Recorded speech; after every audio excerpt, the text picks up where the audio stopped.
안녕하세요. 새로운 해를 맞이하며 대한민국에서는 다양한 제도와 정책 변화가 예정되어 있습니다. 이러한 변화는 우리의 삶과 미래에 큰 영향을 미칠 중요한 사항들로 각 분야에서 사회적, 경제적, 환경적 발전을 이루기 위해 설계되었습니다. 특히 일상에서 밀접하게 접하게 될 노동, 복지, 교육, 금융, 환경 등 여러 분야에서 변화가 있을 예정이라 많은 분들이 궁금해하시리라 생각됩니다.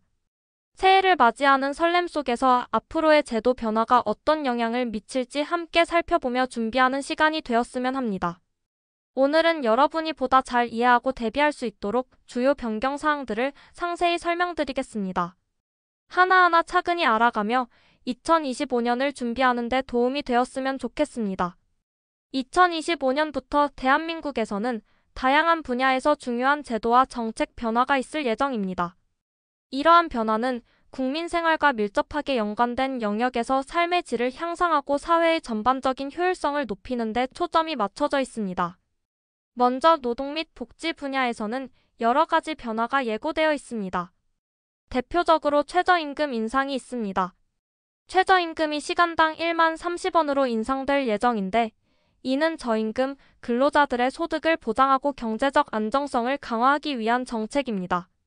이러한 인상은 2025년 1월 1일부터 바로 적용되며 근로자와 고용주 모두가 새로운 기준에 맞춰 준비해야 합니다. 이에 더해 육아휴직 급여 상한액도 크게 인상됩니다. 현재 육아휴직 기간 중 첫 3개월 동안 지급되는 급여 상한액이 월 250만 원으로 늘어나며 휴직 기간도 기존 1년에서 최대 1년 6개월로 연장됩니다. 이는 맞벌이 부부와 자녀를 둔 가정에 큰 도움이 될 것으로 기대되며 특히 여성의 경제활동 참여를 장려하는 데도 긍정적인 영향을 미칠 것입니다. 해당 정책 역시 2025년 초부터 적용될 예정입니다. 또한 지방 공무원의 배우자 출산 휴가가 확대되어 기존 10일에서 20일로 늘어나며 다태아 출산 시에는 25일로 연장됩니다. 이러한 변화는 가족 친화적인 정책의 일환으로 부모의 육아 참여를 적극적으로 지원하는 방향으로 설계되었습니다. 다음으로 교육 분야에서는 고교학점제의 전면 도입이 가장 큰 변화로 꼽힙니다. 2025년부터 전국의 고등학교에서 학생들이 자신의 적성과 진로에 맞는 과목을 선택하여 학점을 이수하는 방식으로 교육이 운영됩니다. 이를 통해 학생들은 보다 자율적이고 개별화된 학습 환경에서 공부할 수 있게 됩니다. 또한 디지털 교과서가 본격적으로 도입되어 초등학교, 중학교 1학년, 고등학교 일부 과목에서 태블릿 PC를 활용한 학습이 가능해집니다. 이는 디지털 시대에 발맞춘 교육 혁신으로 학생들이 IT 기술에 익숙해지고 학습 효율성을 높이는 데 기여할 것입니다. 디지털 교과서는 2025년 학년도 시작과 함께 적용될 예정입니다.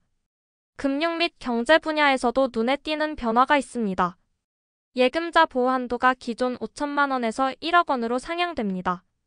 이는 금융위기 상황에서 예금자들이 보다 안전하게 자산을 보호받을 수 있도록 하기 위한 조치로 2025년 상반기 중에 시행될 예정입니다. 또한 주택담보대출의 중도 상환 수수료가 절반 수준으로 인하됩니다. 이를 통해 대출 상환 시의 금전적 부담이 감소하여 가계 재정의 유연성이 증가할 것으로 보입니다. 해당 정책은 2025년 중반부터 적용될 가능성이 큽니다. 환경 및 교통 분야에서도 중요한 정책들이 발표되었습니다. 가장 주목받는 변화 중 하나는 일회용 플라스틱 사용 규제 강화입니다. 2025년부터 모든 편의점과 대형마트에서 일회용 플라스틱 사용이 전면 금지되며 이를 위반할 경우 벌금이 부과될 수 있습니다. 이는 환경 보호를 위한 필수적인 조치로 자원순환과 폐기물 감축에 큰 기여를 할 것으로 보입니다. 이와 더불어 위례 신도시를 시작으로 트램이 도입됩니다. 트램은 친환경 교통수단으로 도시 내 교통 혼잡을 줄이고 대중교통의 편의성을 높이는 데 기여할 것입니다. 대전 등 다른 지역에서도 수소 트램 도입이 검토 중이며 이는 2025년 하반기에 본격적으로 시행될 예정입니다. 디지털 및 청소년 보호 분야에서도 변화가 있습니다. 2025년부터 18세 미만 청소년의 인스타그램 계정은 자동으로 비공개로 전환됩니다. 이는 청소년들이 온라인에서의 프라이버시를 보호받고 유해한 콘텐츠로부터 안전하게 이용할 수 있도록 돕는 조치입니다. 또한 청소년들이 하루 60분 이상 앱을 사용할 경우 종료 알림이 송출되는 기능도 함께 도입될 예정입니다. 이러한 정책은 청소년의 과도한 SNS 사용을 방지하고 건강한 디지털 생활을 장려하는 데 초점을 맞추고 있습니다. 이 모든 변화는 2025년부터 단계적으로 시행될 예정이며 국민의 일상에 직접적인 영향을 미칠 것으로 보입니다. 따라서 각 제도의 세부 내용과 적용 시기를 철저히 확인하여 준비하는 것이 중요합니다. 각 분야의 정책 변화는 정부와 지방자치단체의 협력하에 이루어지며 관련 자료와 정보를 적극적으로 활용하여 자신의 상황에 맞는 준비를 할 필요가 있습니다. 지금까지 2025년부터 대한민국에서 시행될 주요 제도와 정책 변화를 분야별로 상세히 살펴보았습니다. 이번 변화는 우리의 삶의 질을 높이고 사회 전반의 효율성을 강화하며 지속 가능한 미래를 만들어 나가는 데 목표를 두고 있습니다. 이러한 정책 변화는 단순히 제도가 바뀌는 것 이상의 의미를 가지고 있습니다. 더 나은 사회를 위한 밑거름이 되고 우리 모두의 삶을 긍정적으로 변화시킬 수 있는 기회이기도 합니다. 각자의 삶에서 이 변화가 어떤 의미를 갖는지 생각해보고 필요한 준비를 철저히 한다면 새로운 해를 맞아 보다 풍요롭고 안정적인 생활을 영위할 수 있을 것입니다. 특히 이번에 설명드린 변화들은 단순히 정부와 기관의 역할뿐만 아니라 우리 개개인이 어떻게 대응하고 활용하느냐에 따라 그 효과가 극대화될 것입니다.